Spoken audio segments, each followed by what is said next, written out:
বাপের সম্পদের মালিক কে?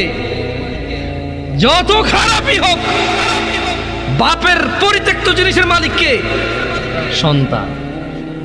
তো তুমি একটা জিনিস চিন্তা করে দেখো তো, যদি তুমি মুসলমান না হয়ে মরতে পারো, যদি মরো, তুমি কি জান্নাত পাবা? আর যদি তুমি মুসলমান হয়ে মরো, জান্নাত আছে। মুসলমান হয়ে মরলে জান্নাত কি?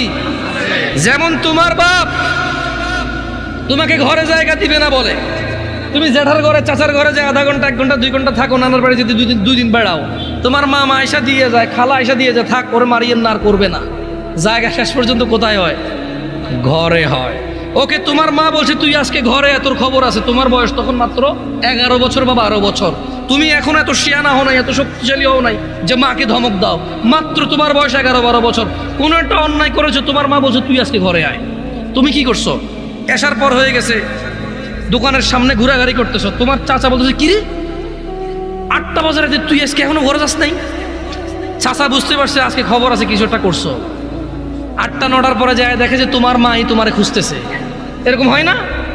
তোমার মায় তোমারে খুঁজতেছে যে আমগো আব্দুর রহিমের দেখছেন নিও কিনলাই, আর এত কছিলাম আজকে ঘরে এলাতে, পোলাটা তো আমার জীবনটা শেষ করে দিচ্ছে, এই সেই হ্যান তুমি যা যা করছো বলছে।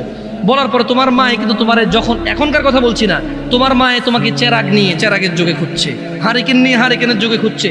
এখন মোবাইলের ফ্ল্যাশ লাইট দিয়ে তোমাকে খোঁজে। তোমার মা খোঁজে না?